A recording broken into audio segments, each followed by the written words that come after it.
Yeah. You guys are doing good though, right?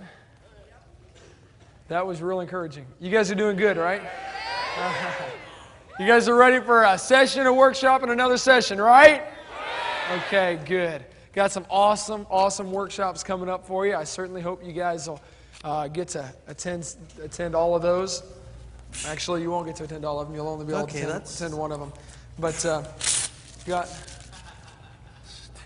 What? Man, Eric's not going to believe this. This is... Dan, what are you doing? Look at that. No, that's wrong. Dude, did you just rip the Bible? Well, it may look like that. Well, I mean... Dude, what are you doing? I mean, it's like, it's all wrong. And so it's not like I'm ripping, or burning an American flag or something like that. But, everything in here that I'm finding, you gave this to me earlier, and so I've been reading it. And have you actually read this stuff? Yeah. Okay. Well, check this out.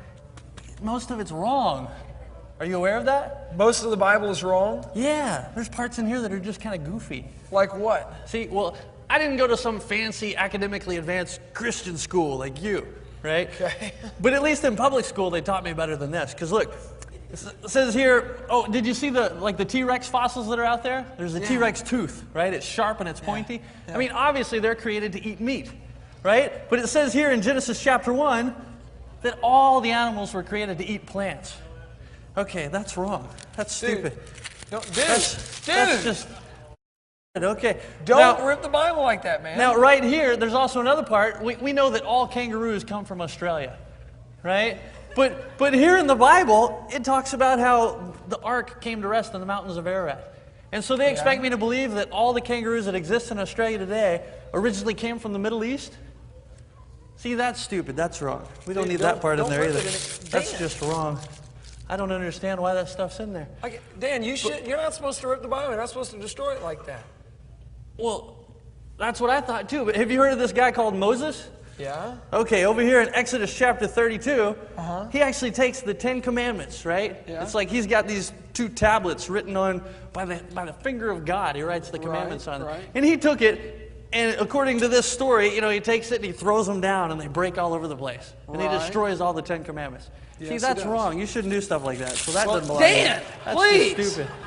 Seriously, dude. I don't know about all this creation stuff and everything, but I just know if I just stick with Jesus, that's all I can do. I'll just trust in Jesus, and I'll let you worry about all the creation stuff. I don't know. Well, but I'm going to go in here and have some pizza. Well, there's not any left. We ran out.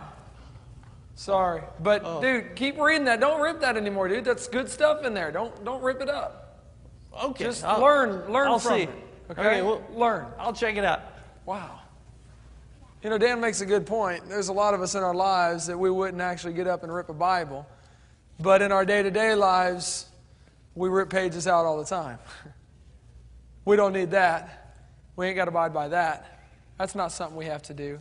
No, I'm not going to believe this. I'm not going to believe that. And the purpose of this conference is to reveal truth. Real truth.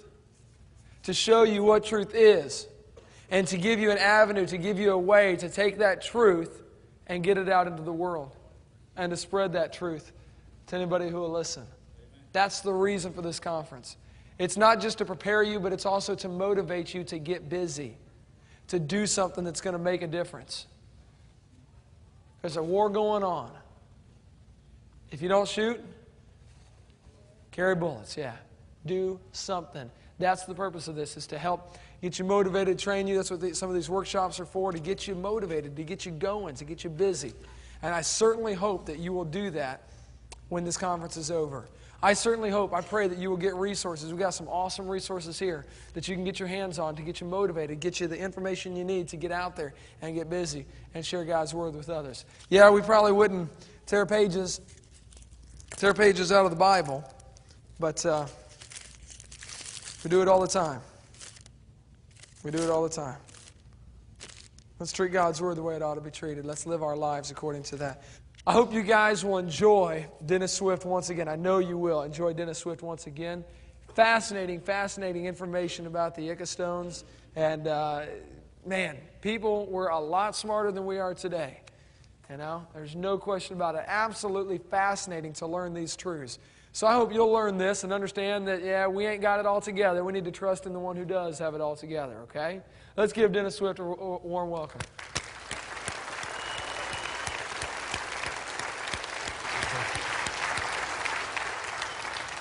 Thank you again, Dr. Swift.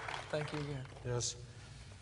Well, being on this stage platform reminds me of the old MASH TV series. Yeah, my dad was a general in the Army, a general nuisance, and I'm a little nuisance.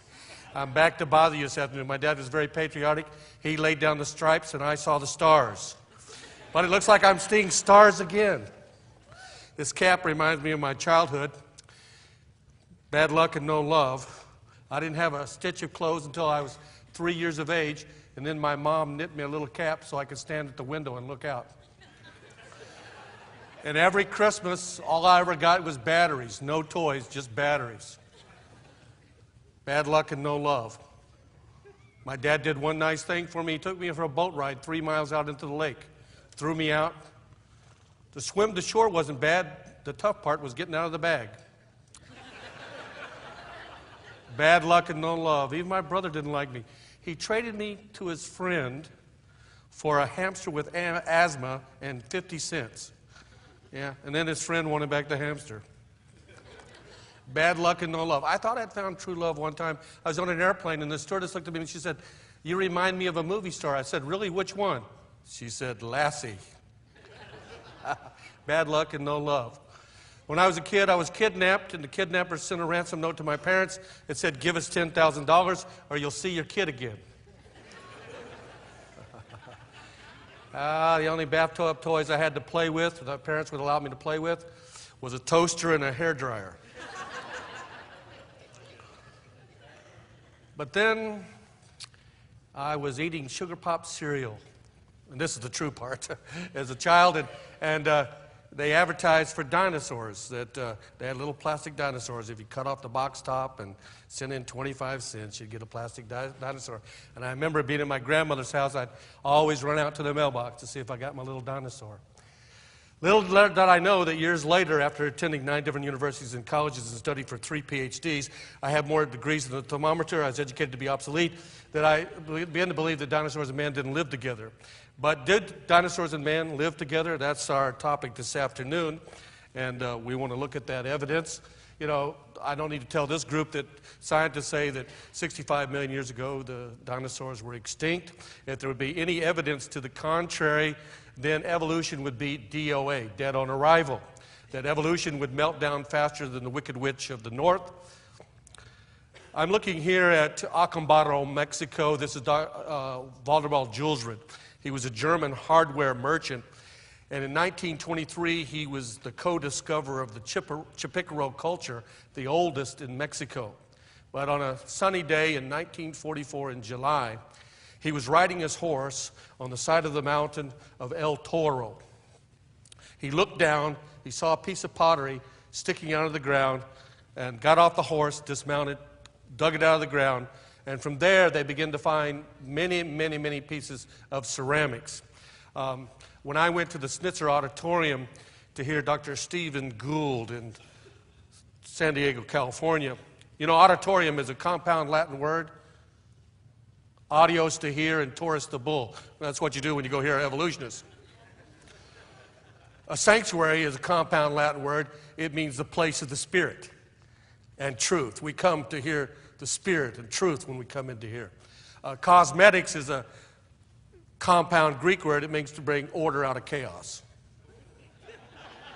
Hello, ladies. But Waldemar Julsrud, this collection began to amass to an astonishing size. This is a hardware store there in Acambaro. This is his old mansion. It was a city block long. It had 12 rooms. And he collected over a period of 20 plus years as they were digging, various people excavating 37,500 artifacts. This museum is one that scares scientists, his collection, because in the collection, as they began to assemble it, was not only faces of people and statues of Polynesians and Inuit people and Egyptians and Negroid faces. That was enough to scare the scientists. But the most disturbing element of the collection was Dinosaurs and man together. I started in 1968. I first heard when I was in high school about the great Acambaro figurines. Acambaro is 180 miles north of Mexico City. I went down there a few years ago. The collection was in ramshackle cardboard boxes in a storage area. We got permission to get them out. And they had a federal police guy there with an AK-47 guarding the collection as I was taking them out, and Don Patton was photographing them. How did I get a hold of the gun? I told him there was job openings at Walmart in Dallas. No. We trade. He let me look at it, and in that collection of dinosaurs and other animals that are supposed to be extinct are not even on the North American continent. For what you're looking at right here is a rare species of horse from the Pleistocene period of Owens Corvinus. These horses were not even supposed to be indigenous to the North American continent. It was supposed to be the Spanish who brought horses here, and they were domesticated. Is that not right? Yes. So they not only found, see the kind of frill in the back of the horse like that? That's the way these horses looked. But they also found in the places the teeth of that species of horse. Took it to Gaylord Simpson at the American Museum of Natural History. It was identified. These teeth were identified as that species of horse. And about 4 years ago, outside of Leon, Mexico, they have found many fossilized remains of this species of horse. They did exist there. Another proof of the Acambaro collection. This is vulnerable children later in life. There is a dinosaur bone there. That's what you're looking at. Some of this material is disappeared out of the collection. In fact, when we were looking at it, there was a newspaper reporter there, and I muttered under my breath, well, we've looked at 863 objects. How many boxes do you think are left in storage? And the guy said 64 or more. About that, 64. I said, I figured, well, that's only about half of what the collection used to be. And it became a national scandal. The guy put it in the newspaper. Vicente Fox was the governor of Guanajuato at that time. Now he is the president of Mexico. He became interested. We went to the National Institute of Anthropology and History. We put pressure on them to try to give us an excavation permit.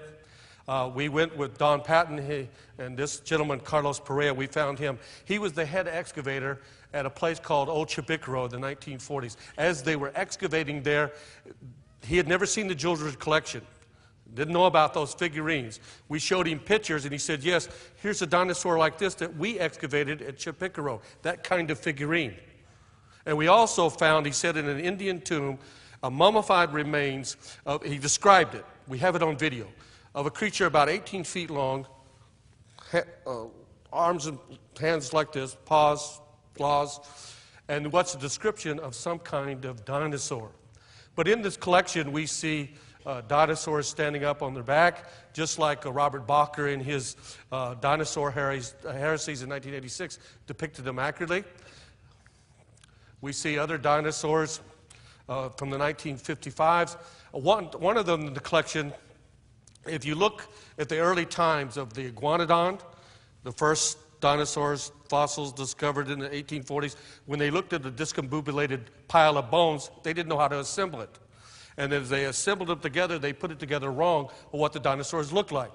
In the Jewelry collection from the 1940s and 1950s, we can look back on those figurines, and because of the pressure we put on the government, they did do a catalog of them over 2 years, digital camera. There's 20,000 of them left in the collection. And among those, about 2,000 of them are dinosaurs. But from the 1940s and 1950s, there's iguanodons in that collection, and they look exactly like they're supposed to do by modern paleontologists. And about 60 rare species of dinosaurs. One of the rare species of dinosaurs we could only find in a Japanese paleontological book. We see these figurines. Here's another one, an astonishing collection.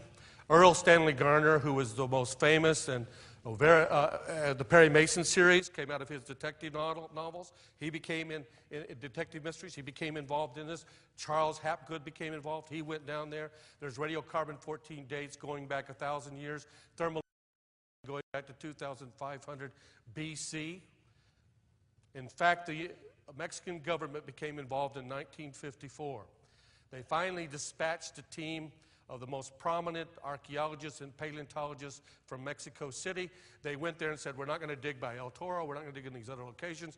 They were going to choose our own location. And on the fourth day, they made a startling discovery. As they were digging down, they found some dinosaur figurines. I have a copy of the official report.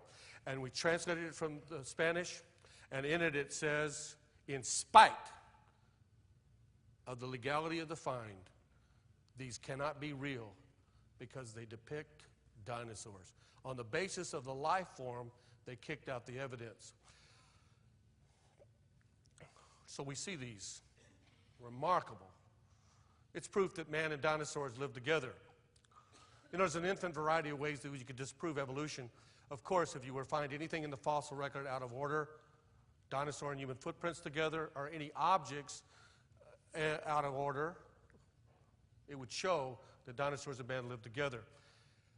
We go down to northern Peru. This is the Mochi civilization who inhabited the northern coast and deserts of northern Peru from around 30 AD to 900 AD. I would estimate that I've looked at maybe 400,000 plus vases of different Indian cultures down there, pre-Columbian. Not only Mochi, but Nazca and so forth. I haven't handled every one of them, but I've looked at them, and many of them I've had in my hand.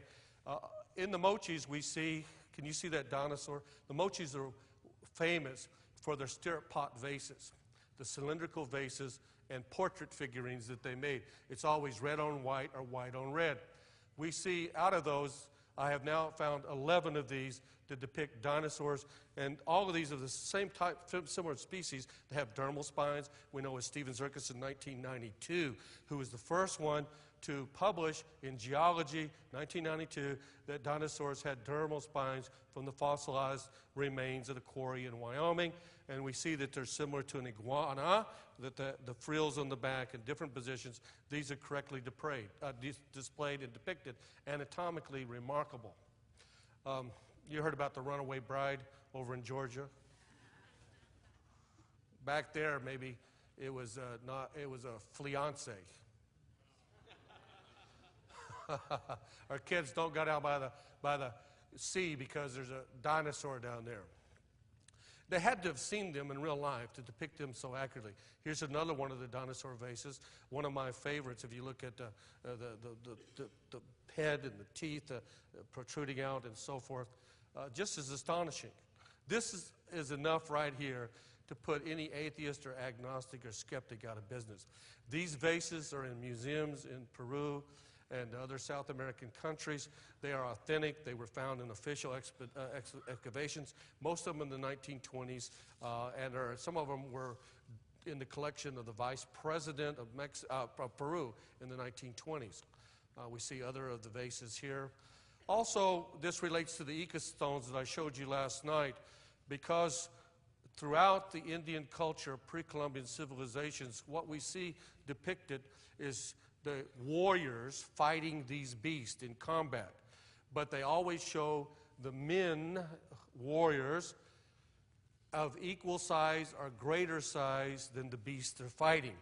Not only is this in the Mochi vases, but also in Nazca, in the fabrics I've shown you, the vases from Nazca, the stones, and also the Inca stones. Another one of the dinosaurs. Isn't this remarkable?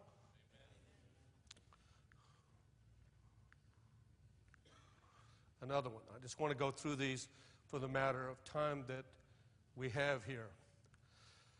Another part of their culture was in the Mochi and the Nazcans, in the Mochi was the decapitator. They would cut off the heads of people and they would bury them with the warriors. And in Nazca, about 20% of the graves, you have these trophy heads that they would put on their belts, okay? And here we have a dinosaur creature with a trophy head. What do you have on these stirrup pot vases, cylindrical vases? You have to do a line, they did line drawing painting, and so you have to take, this is an example of them fighting one of these beasts. We go up the coast to Panamernica, and Mochi excavation there. They found a fresco a few years ago. This is a fresco on the wall of a Mochi mound. We see, can you see the same creature down below? And again, the warriors much larger. Now, this is proof positive that dinosaurs lived contemporaneously with man. You know, the Julesrid collection in Acambaro is a passport for paleontologists to paranoia.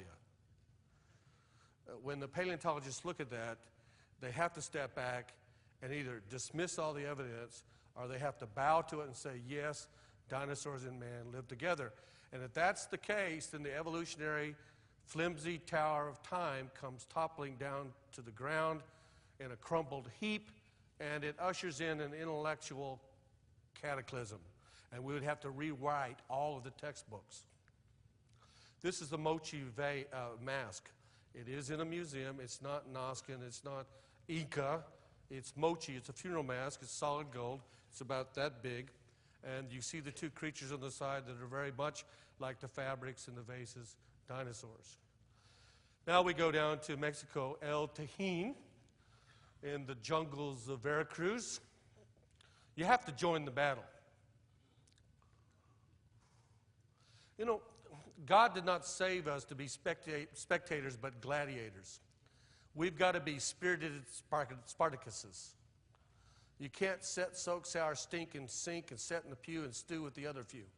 You got to get out there and do something. In the spirit, I'm King Kong strong. I may look like mild-mannered Dennis the Minister. But when you go, on Sunday comes, man, I go into the local phone booth. It's not just same old, same old. I put on my super pastorate cape, and I come out to do some battle, my friends. Dr. Bliss's wife, a few years ago, she said they were at a conference, and this very large lady was going into the ladies' restroom. So, shall we say, well-carpeted. And she went in, and they followed her in a minute or two, and she was in there, and she was singing, I'm just going to sit here till Jesus comes. You can't just sit and do nothing, folks. You got to get out there. Christianity, this is not a picnic. It's a battlefield. There's a war going on. And the commander-in-chief wants you to get out there. In El Tajín, this is seldom visited. It's in the jungles. It's a Mayan ruin, about 100 to 1000 AD. In fact, they have to keep cutting back the jungle because it's overgrowing these ruins. And we went down there. It's a rogues gallery in the sides of spiders and poisonous snakes and all kinds of things. But here what we see on the columns. This was first published in 1968 in Science Digest by Jose Bolio, a Mexican archaeologist. When they were excavating El Tajín, he noticed on one of the columns a pterosaur. And Science Digest published it, a one-page article, and said that this is impossible to a degree, but how could it be that the serpent bird of the Mayans was supposed to be stone dead, this species of pterosaur, for 129 million years ago? How could it be that Mayans and pterosaurs met? But they must have, because they drew it and carved it on a pillar at El Tajín. Now, I went down there, and we were going through, and the guide said, I've been here 20 years. This doesn't exist. I can tell you. And he asked the other people, he said, no, there's no such thing. But to humor us Americans, he took us around all the ruins, and we kept looking. He said, no, senor, this does not exist. I said, it has to exist. I know it exists. I said, have you checked everything? Yes, we've gone to every ruin, we've gone to every place. And I said, well, do you have a storage area? Oh, yes, we have a storage area. So they got the key, went over to it with another gentleman. They opened up the storage area, and there was the column. And at the bottom was a pterosaur, or pteranodon. It has a serpentine neck, the head crest, all of that. Of course, no permission to photograph. Here's a sketch, one of the books. Now, this is in Utah.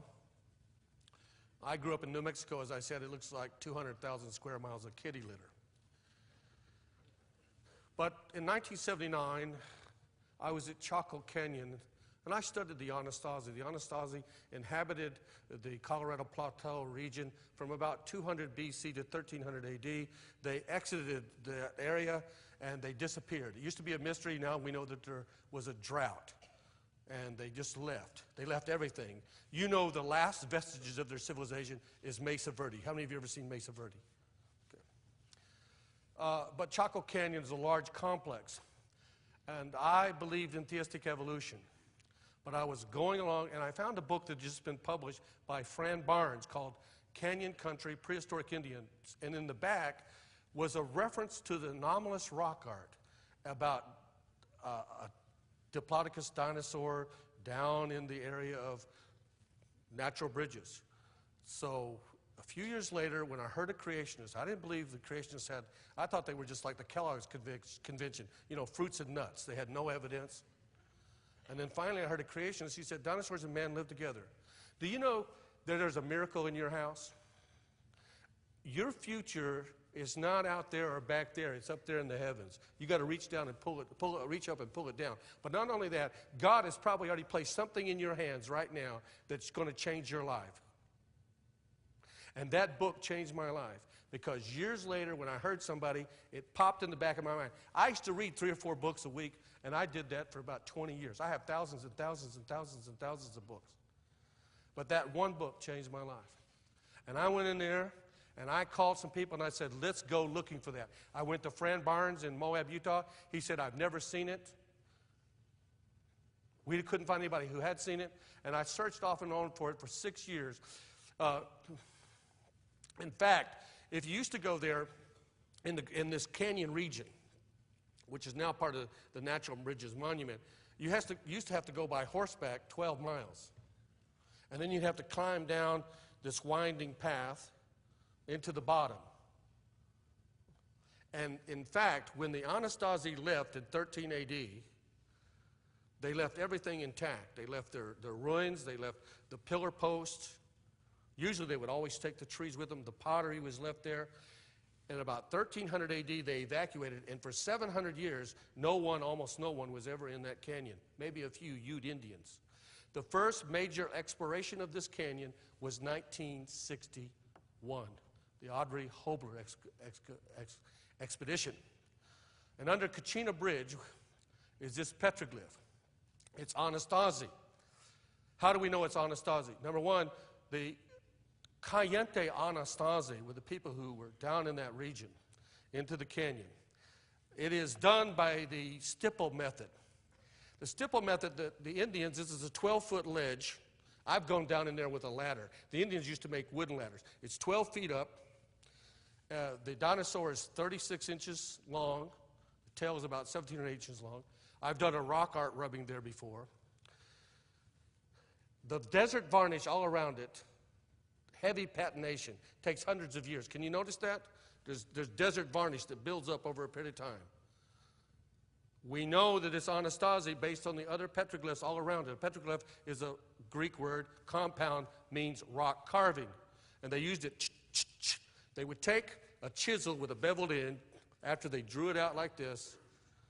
And then they had hammers, stone hammers, and they go with phenomenal accuracy and about 50 to 75 hits per square inch. That's how they made it. I know that. I've studied it. Showing here how they went there and did the stipple method, hitting it. Here's an artist's rendering of it. This is from 1961, the expedition. Polyshasma, who is a world-renowned authority on rock art. Notice what they say, a dinosaur-like zoomorphic petroglyph. Here's the rock art rubbing that I've done. You can't do that anymore, so don't try it. But I was the one who brought this back into the light of creationism, published on it back in the 1980s and early 90s. How many of you remember that movie, Planet of the Apes? That epic, best blockbuster movie where the astronauts go out into space, and after several years, they come back, and eons have passed by on Earth. And Taylor, the astronaut who's played by Charlton Heston, he comes and he finds it's a strange, weird world because orangutans and chimpanzees and gorillas are walking around upright and speaking, and humans are in zoos. I used to go to the San Diego Zoo, the world's largest zoo, because animals come from all over the world to watch people. And these apes are watching the people, and they capture him and the other astronauts. They got him in there. And then there's Dr. Zaius, the evil gorilla. And he suppresses scientific truth, and they have a tribunal, and here comes Charlton Heston in chains, and they take him there, and he says, this is scientific heresy. Apes have always been here. Humans are ignorant, and they can't speak. And Charlton Heston speaks, and Dr. Zaius goes loony, and he says, Zara must have performed an experiment on you, and you're a mental monster. And somehow, Charlton Heston escapes, and he jumps on a horse, and he's riding away. And the gun-toting gorillas are on horseback with Dr. Zaius in hot pursuit, and they're going to the forbidden zone. No ape has been in the forbidden zone for 1,200 years. Because when they were digging archaeologically, they had to abandon it because of what they found. And then Charlton Heston and all the people are up in the cave. You remember that? And here comes Dr. Zaius. And Charlton Heston starts there's the ancient diggings of the archaeologists of the apes, and they found these artifacts. And Charlton Heston holds them up and said, see, this proves. And then finally he picks up from the lowest level a human doll that's dusty. And Dr. Zaius debunks it and says, my granddaughter plays with human dolls. And then somehow they pull the string, and the doll cries, Mama, Mama. Oh no, humans speak. All the theories are wrong. That petroglyph of a dinosaur is the equivalent of finding a doll. Did you hear me? It is a pedestal-smashing blow to evolution. I might do my own movie. I'd call it The Planet of the Evolutionists. That here is a remote Indian tribe in Colorado, cut off from civilization for thousands of years. And National Geographic finds them. And of course, you've got to educate the savages. So they send the Native Americans away to schools. And the young braves come back talking about evolution. And dinosaurs were millions of years ago. And the wise old chief, played by me, says, wait a minute. Our ancestors, the ancient ones, they danced not only with wolves, but probably danced with dinosaurs. And then you have this scene where the chief takes the Indians and the evolutionists and the scientists and the news media down into the canyon. And Mel Gibson is playing me at that part. And they say, where's the evidence? And in that dramatic moment, he points up. There it is. The dinosaur on the canyon wall. And the braves go, yes, yes, yes. And they start dancing to Dancing with Dinosaurs tune. And they're all just jubilation because it destroys evolution. But of course, just like in the movie The Planet of the Apes, they blew up the cave. The evolutionists want to blow up the evidence. But when they get down there in the bottom of the canyon, they find Dr. Carl Ball, Ken Hovind, Dr. Quazzo, linked hand to hand around the sacred shrine, protecting it.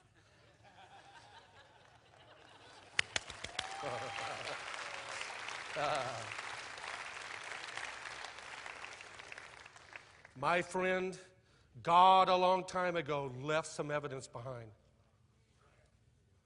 And of course, if they did film the movie at the end, then people would be chanting in the streets, save the planet from the evolutionists.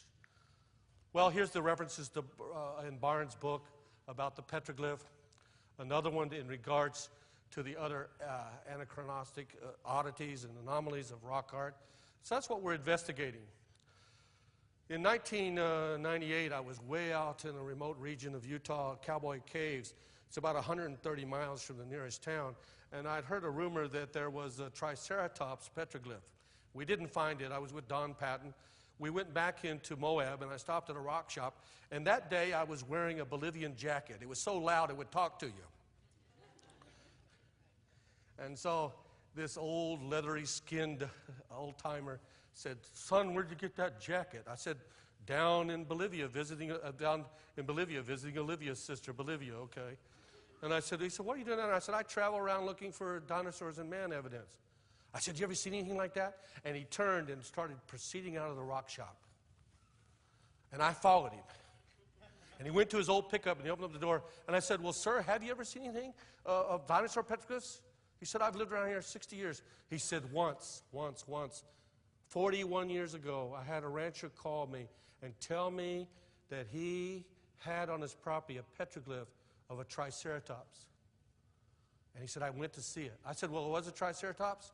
He said, it looked like it to me. He said, I told a paleontologist in the state of Utah, and he said, leave it alone. It could ruin my reputation. I'm not going to come and look at it. And this old guy started swearing and saying, well, you know, who cares about your reputation? Aren't you caring about the truth? I said, tell us where it's at. He said, well, you go, 46 miles like this, and you go down this winding path, and there's a hay bale down there, and there's this cliff that everything looks the same. He hadn't been there for 41 years. And then as he's getting ready to leave, he said, the only people I don't want to know about this are the creationists. You're not one of those creationists, are you? No, I'm not saying. So I said, Don, let's go. And we went chasing off, and we went down in this winding path and near south, just across the border of Utah, LaSalle Canyon. And this canyon was not, no white people, no settlers had even gone in there until the late 1870s. Very remote. Do you see the triceratops, the three horns, the parrot beak, everything? We know this is Abajo, LaSalle, Anasazi Indians for a fact. And so we're looking at about 1000 AD. I did a rock art rubbing event. You see the stipple method again, chipping, boom, boom, boom, boom, boom, boom, boom. You can see the indentations, the weatherization, the pitting. That's impossible to fake.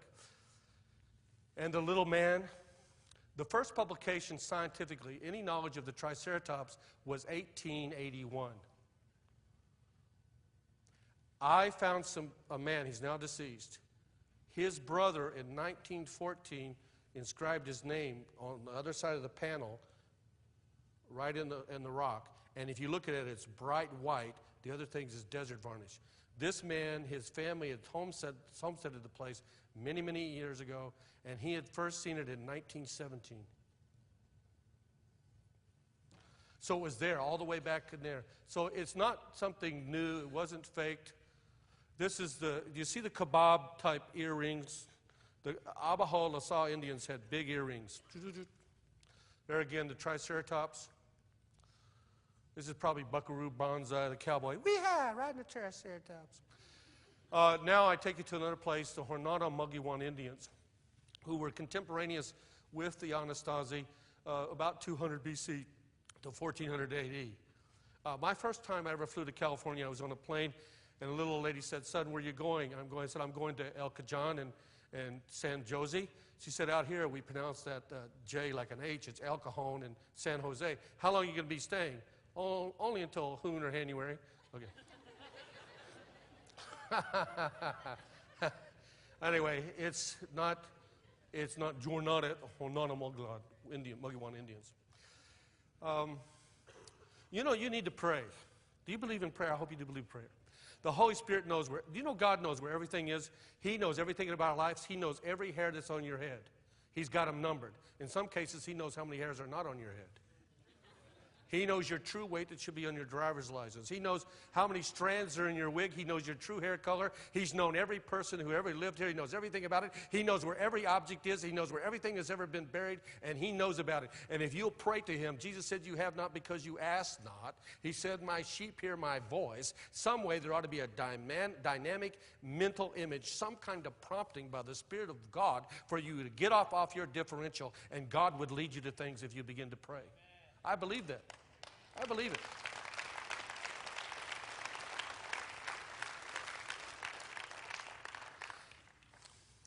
Just after 9/11, I felt this prompting to go look for another petroglyph. Nobody else was flying. I got on United anyway. United flight 50-50. Go on to runway 13 and take your chance. Anyway, I got on the...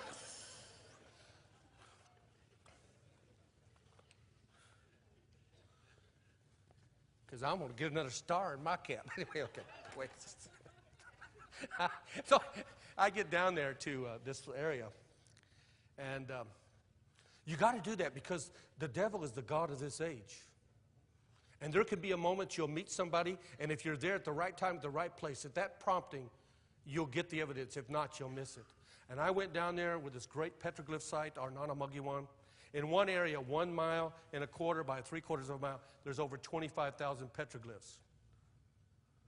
And I stopped and I asked a guy, he said, "Is such and such?" He said, "A rancher said years ago they saw a petroglyph of what he called Godzilla, a Godzilla creature."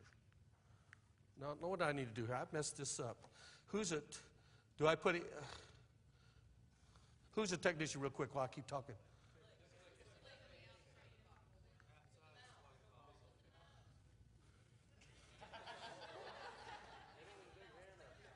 Anybody can have a creation ministry.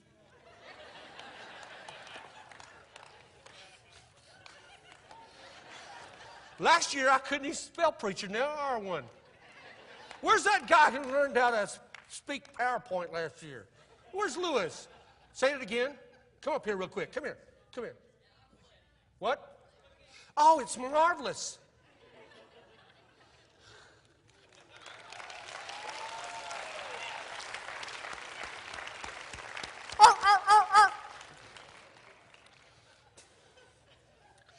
Do you see the dinosaur on the left, the rock, the flamboyant head crest, the teeth, everything?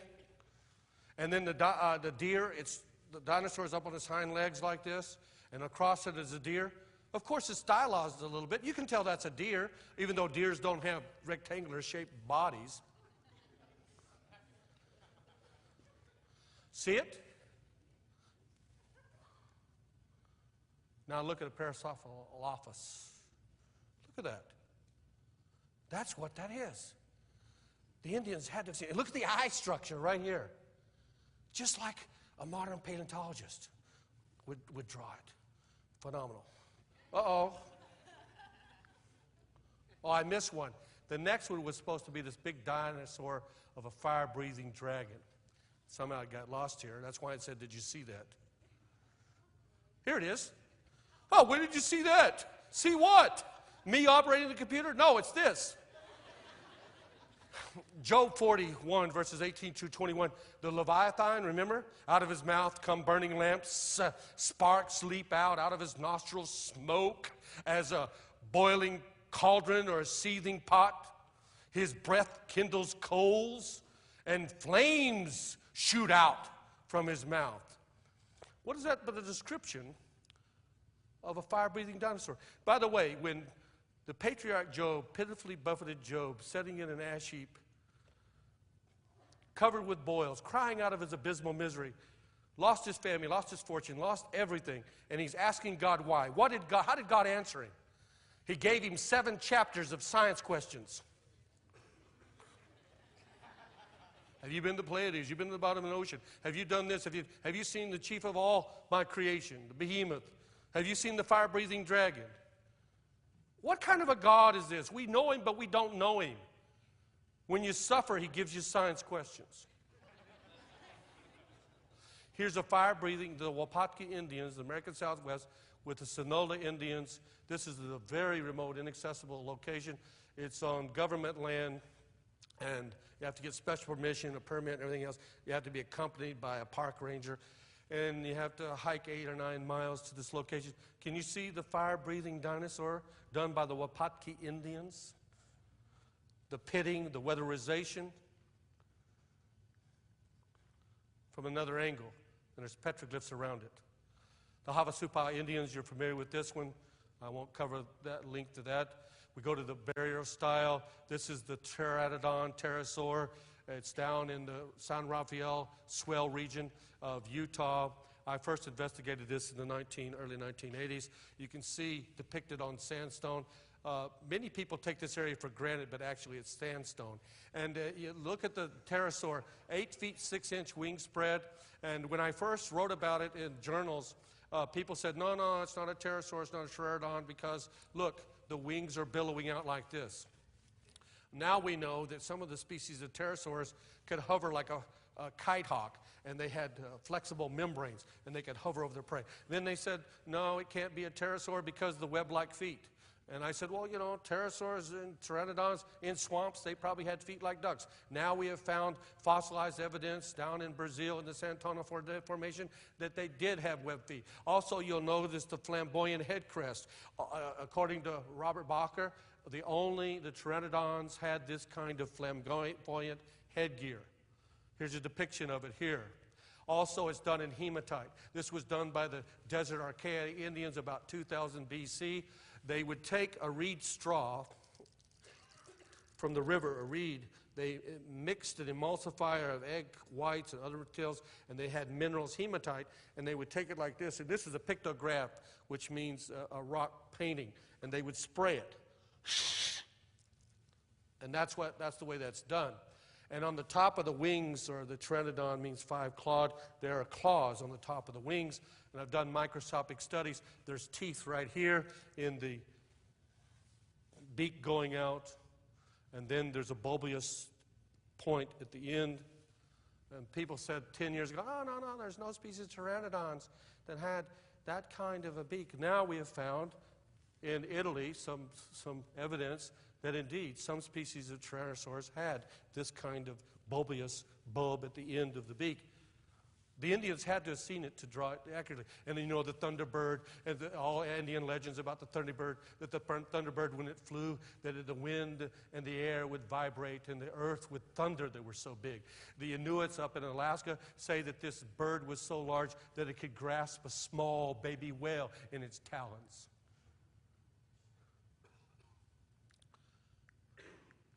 You see some other depictions. Herodotus mentions a pterosaur. This is La Salle Baja Indians down in the Indian Creek area of Utah. Strethomymus or Rethomymus, you can see, look like that. This is the Mayan vase down in Mexico that I found. See it? Like a Allosaurus or an Albertosaurus. 100 AD. Now the jungles of the Yucatan, the Judgment Memorial at Bonampak. If you look closely at the bottom, you will see these Mayans with headdress, exotic headdress. Then you have lions and tigers and parrots. And one of them is of a Deinonychus species of dinosaur. Can you see it? Now we look very closely. Here's a paleontological animated replica of a Deinonychus. Here's their head. Just like, and you see the thing in the back right here? Just like the headdress that we have at Bonampak, done about 800 or 900 AD approximately. So dinosaurs were among the ones. This is a Chimu vase that I own, and there's also a dinosaur creature engaged in combat with a warrior. Once again, the warrior's larger. This is the controversial silver bell artifacts found in 1924. 4 miles outside of Tucson on the old Silver Bell Road. They were excavating in a lime kiln, and they found in this lime kiln some objects, eventually 32 of them. And William Cummings, Brian Cummings, University of Arizona, was involved. He was called out, and people said, no, they're a fraud, they're a hoax, because they have Hebrew and Latin inscriptions from 7 to 900 AD. There's also a sword, and you may not be able to see this clearly, but there's a 19-inch dinosaur on this sword. Can you see it better there? Somebody can see it? 19 inches long. And William Cummings, who was the curator of the Arizona State Museum, he was a professional archaeologist. He was a professor at the Arizona State University.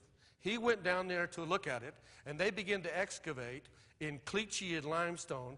They dug a 12-foot trench, and at 12-foot trench, as they were digging along, they came to these objects that were impacted in limestone.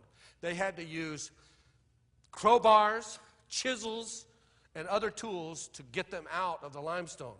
And they 32 objects, including this sword with a dinosaur on it. There was a great scandal in the controversy in the 1920s. The Smithsonian Institute, the New York newspapers were saying, it's obvious they're a fake. William Cummings put his whole academic career on the line and said, I'm telling you, I can tell you they are real. and he lost his job eventually over it. Carl Saul, who had a PhD in archaeology, Indian archaeology, he had written many articles. He was well known in the 20s. He went out and investigated, and he found that the Hohokam Indians had built a layer above these artifacts. And the artifacts were 700 to 900 AD, and the Indians at about 1000 AD had built some stuff over it. It was below that layer. Then William Randolph Judd, he was at the American Museum of Natural History. It used to be called the National Museum. He was a skeptic. He was trying to debunk it. He went down to Arizona to destroy the evidence in the terms of academically as an impossibility. And you know what he wrote?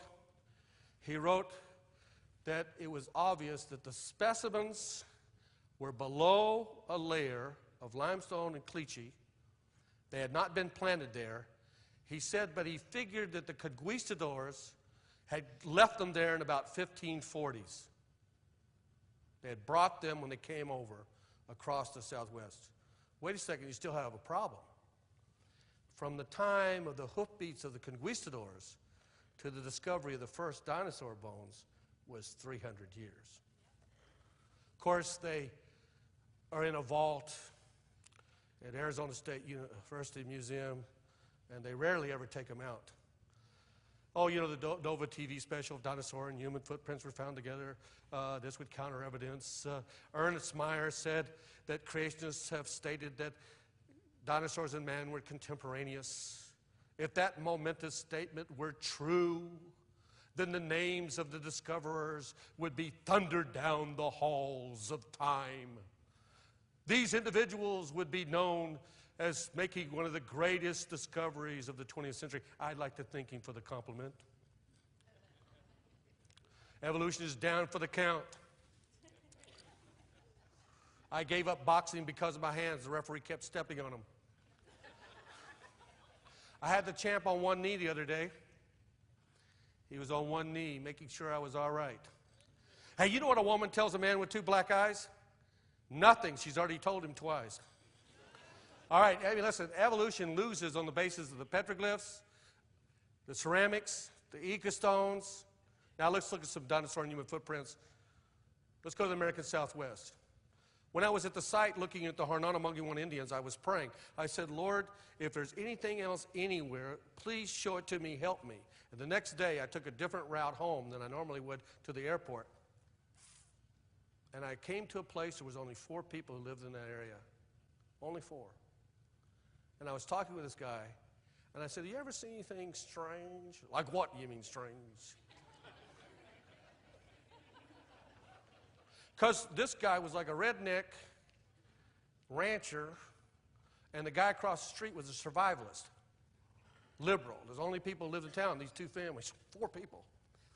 And he said, well, I said about dinosaur tracks or human tracks. And he said, well, I have a friend named Lefty.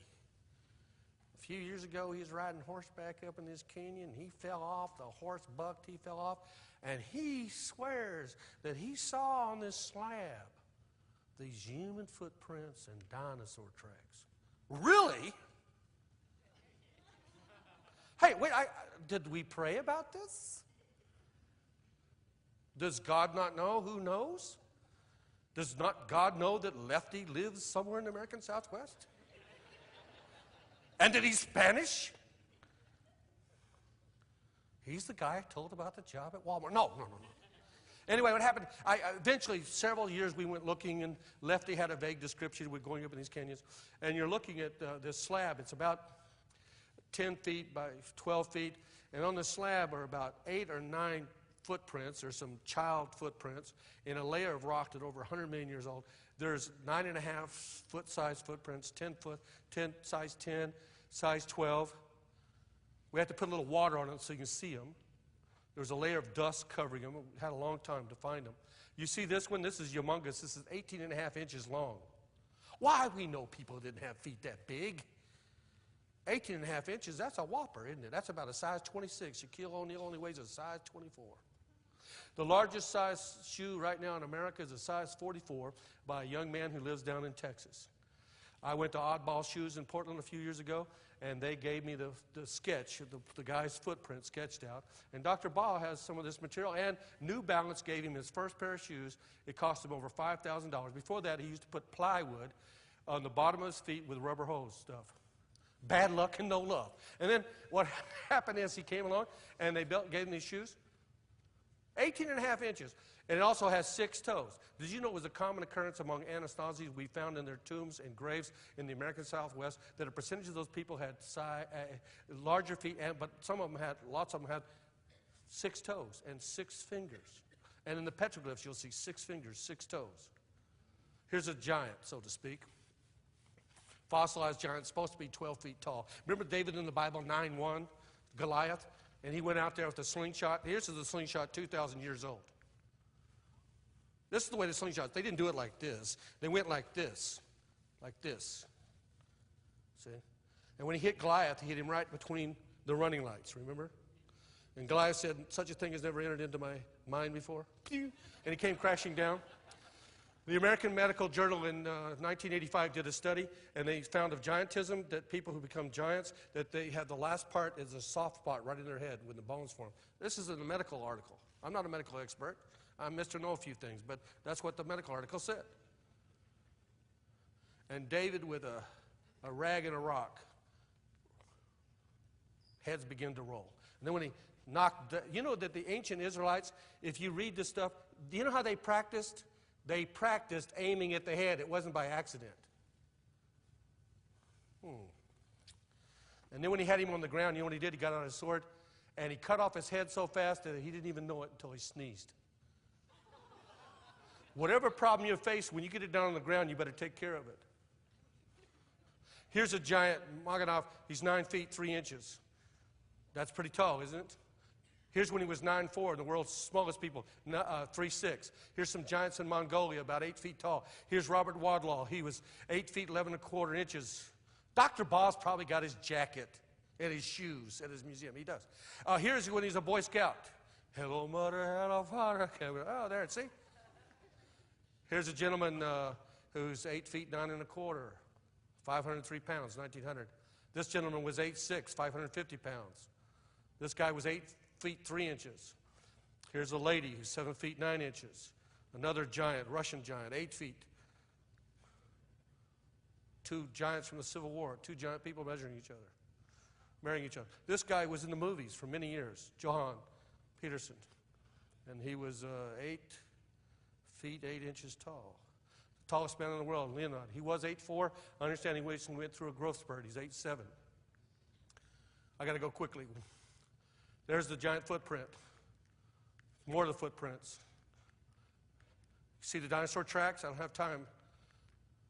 Dinosaur human tracks. Could I have 2 minutes? Can I have 2 minutes? I only need 2 minutes. Somebody got me 2 minutes. 2 minutes. Oh! 2 minutes. I'm going to quit on this. Turkmenistan is just above Afghanistan, next to Uzbekistan, Kazakhstan, Pakistan, and near Standaman and Cheepistan. It's over in Central Asia. And I was the first person from the Western world to go to the Dinosaur Plateau. There had been one other guy from National Geographic. The Dinosaur Plateau, we got to get out there and find the evidence. That's why I went to Turkmenistan. And here's the longest, 5 of the longest dinosaur trackways in the world are on this plateau on the side of the mountain. And it was so rare. They'd never even seen a white person there. These Asiatic and other Mongolian-like looking people, and they followed me around. The translator for me, he had studied English for 30 years. He had taught English for 25 years. He never met an English-speaking person. And they would follow me around. And they're Muslims. They'll cut your head off. But not super pastor. Shakabula. Anyway, this trackway is 1,020 feet long, 311 meters. It's a megalosaur trackway. It's the longest in the world. There's another one, 875 feet. See there, it is the translator's shoes inside it. That's the largest dinosaur footprint we have from the Jurassic. I had made a cast of it. It's 28 inches long, 23 inches wide. Megalosaurus quintum.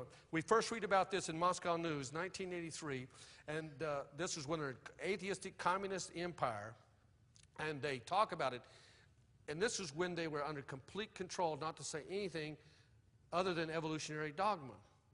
And here's what the guy wrote. He said, perhaps our ancestors, far removed ancestors, did mingle with the dinosaurs, because this Russian had gone there and seen dinosaur and human footprints together.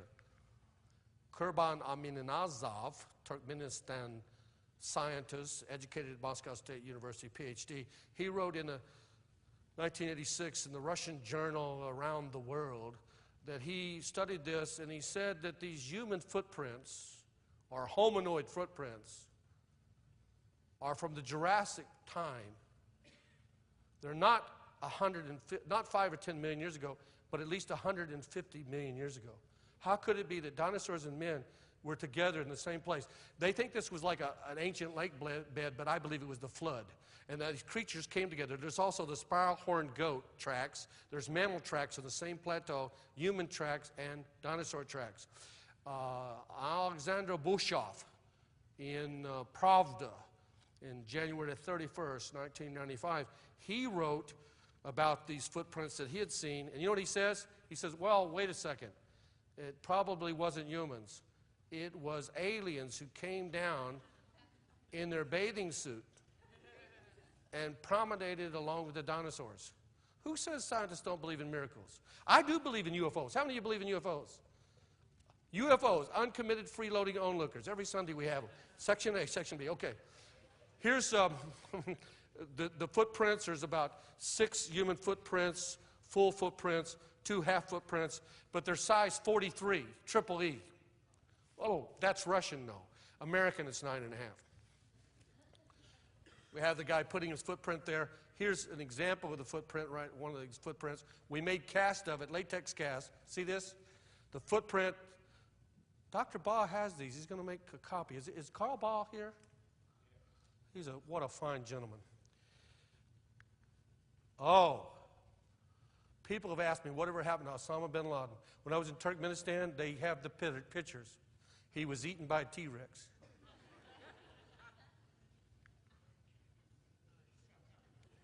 Just having fun. Thanks. We're done.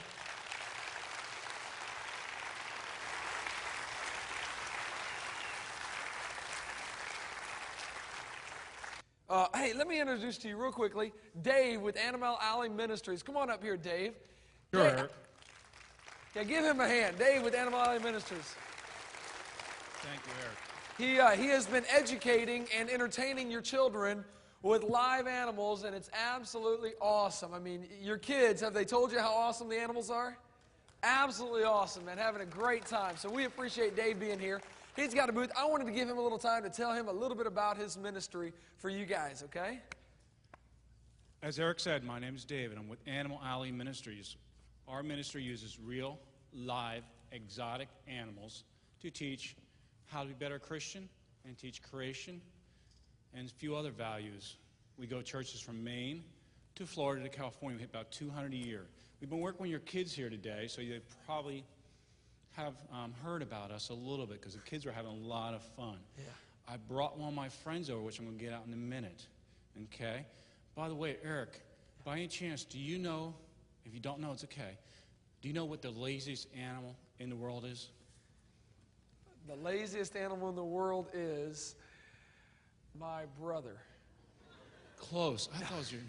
Yeah, actually, he's up in the sound booth doing the videotaping, and he's doing an awesome job up there. No, I would guess a sloth, but I don't know. You're right. Is it? A tree sloth might move like 10 feet in a day. It can die and be hanging from a tree for 3 days before it falls to the ground. You're kidding. Now, evolution teaches us that the best animal, the quickest, the strongest, survives. That's a good point. That is the weakest, dumbest animal I know. Of the 4,400,000 animals, I wonder how some of them survived. It wasn't for the Lord creating them all. I have one of my friends here today, and we have him up here on purpose because he volunteered without knowing about it to hold this animal for us. Who did? So, you did. I did. Yes, you did. Let me get him. When he says live exotic animals, and then he says, I'm going to deal with it, I don't know about that. We have 60 to 100 live exotic animals, Eric. This one here is given to us from a TV show. He's been on TV more than your dad. Wow. So, and that's a lot that's hard to beat. This guy here, you guys get TV down in Florida, right? You guys get, it's Animal Planet by any chance? Animal Planet, yeah. Animal Cops. This one's about Animal Cops New York City. The state didn't know what to do with it, so they gave it to our ministry. We teach with it, and I'm going to get him out. Eric, would you put your two hands like this, please? No. Eric, Do I trust me. I get to keep my two hands after I do that?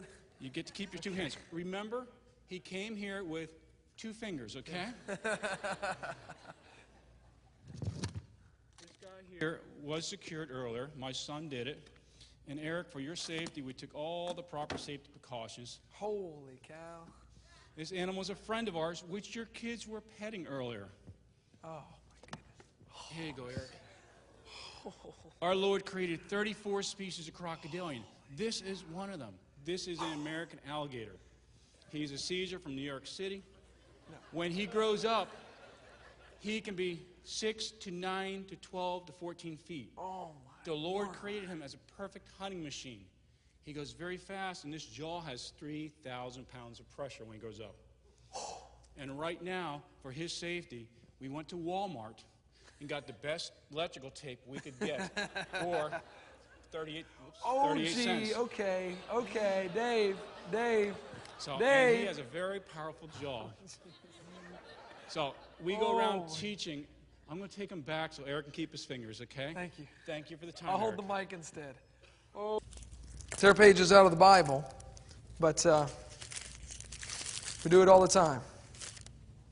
We do it all the time.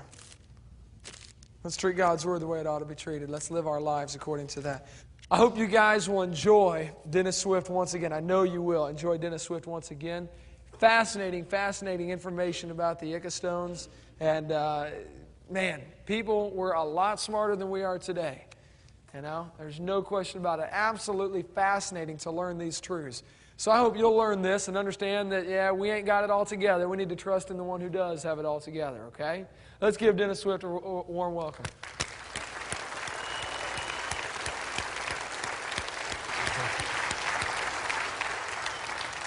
Thank you again, Dr. Swift. Thank you again. Yes. Well, being on this stage platform reminds me of the old MASH TV series. Yeah, my dad was a general in the Army, a general nuisance, and I'm a little nuisance. I'm back to bother you this afternoon. My dad was very patriotic. He laid down the stripes, and I saw the stars. But it looks like I'm seeing stars again. This cap reminds me of my childhood. Bad luck and no love. I didn't have a stitch of clothes until I was 3 years of age, and then my mom knit me a little cap so I could stand at the window and look out. And every Christmas, all I ever got was batteries. No toys, just batteries. Bad luck and no love. My dad did one nice thing for me. He took me for a boat ride 3 miles out into the lake. Threw me out. To swim to shore wasn't bad. The tough part was getting out of the bag. Bad luck and no love. Even my brother didn't like me. He traded me to his friend for a hamster with asthma and 50 cents. Yeah, and then his friend wanted back the hamster. Bad luck and no love. I thought I'd found true love one time. I was on an airplane, and the stewardess looked at me and she said, "You remind me of a movie star." I said, "Really? Which one?" She said, "Lassie." Bad luck and no love. Latin word. It means the place of the Spirit and truth. We come to hear the Spirit and truth when we come into here. Cosmetics is a compound Greek word. It means to bring order out of chaos. Hello, ladies. But vulnerable children, this collection began to amass to an astonishing size. This is a hardware store there in Acambaro. This is his old mansion. It was a city block long. It had 12 rooms.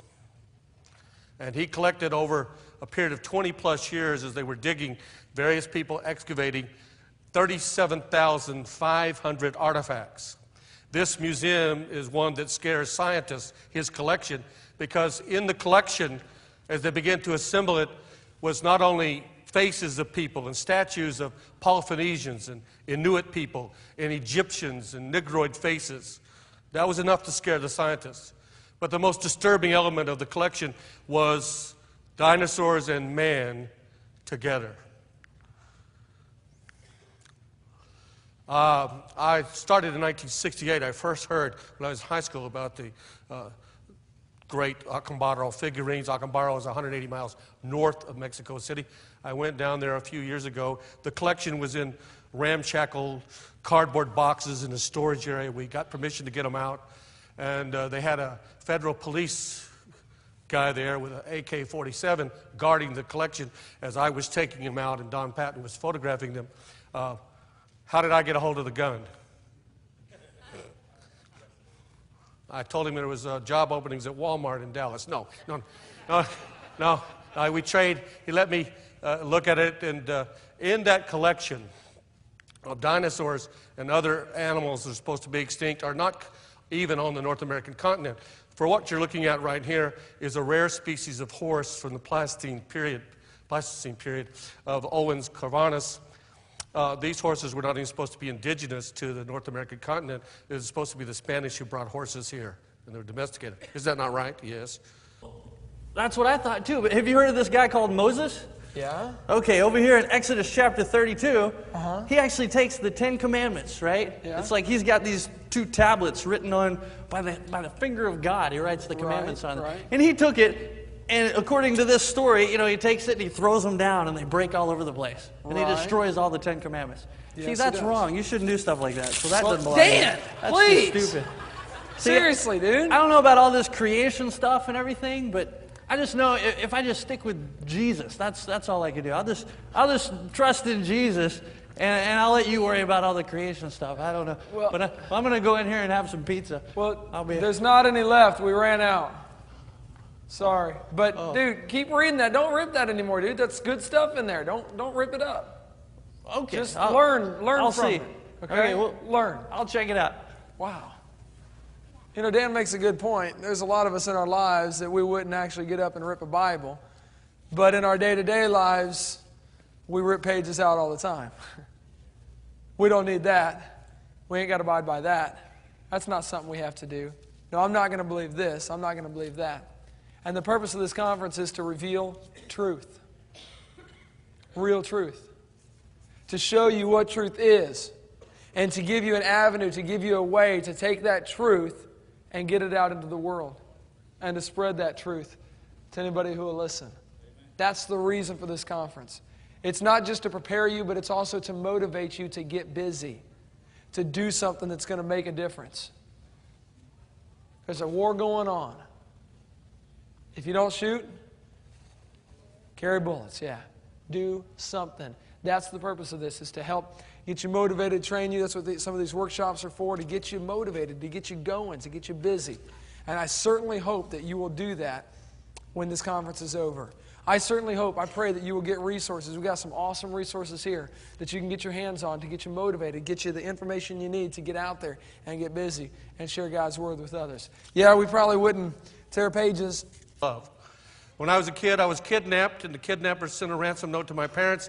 It said, "Give us $10,000 or you'll see your kid again." The only bathtub toys I had to play with, that my parents would allow me to play with, was a toaster and a hairdryer. But then I was eating sugar pop cereal, and this is the true part, as a child, and they advertised for dinosaurs, that they had little plastic dinosaurs. If you cut off the box top and sent in 25 cents, you'd get a plastic dinosaur. And I remember being in my grandmother's house, I'd always run out to the mailbox to see if I got my little dinosaur. Little did I know that years later, after attending 9 different universities and colleges and studying for 3 PhDs, I have more degrees than a thermometer. I was educated to be obsolete, that I began to believe that dinosaurs and man didn't live together. But did dinosaurs and man live together? That's our topic this afternoon, and we want to look at that evidence. I don't need to tell this group that scientists say that 65 million years ago the dinosaurs were extinct. If there would be any evidence to the contrary, then evolution would be DOA, dead on arrival. That evolution would melt down faster than the Wicked Witch of the North. I'm looking here at Acambaro, Mexico. This is Waldemar Julesrud. He was a German hardware merchant. And in 1923, he was the co-discoverer of the Chipicaro culture, the oldest in Mexico. But on a sunny day in 1944 in July, he was riding his horse on the side of the mountain of El Toro. He looked down, he saw a piece of pottery sticking out of the ground, and got off the horse, dismounted, dug it out of the ground, and from there they began to find many, many, many pieces of ceramics. When I went to the Schnitzer Auditorium to hear Dr. Stephen Gould in San Diego, California, you know, auditorium is a compound Latin word. Audios to hear and Taurus to bull. That's what you do when you go hear evolutionists. A sanctuary is a compound.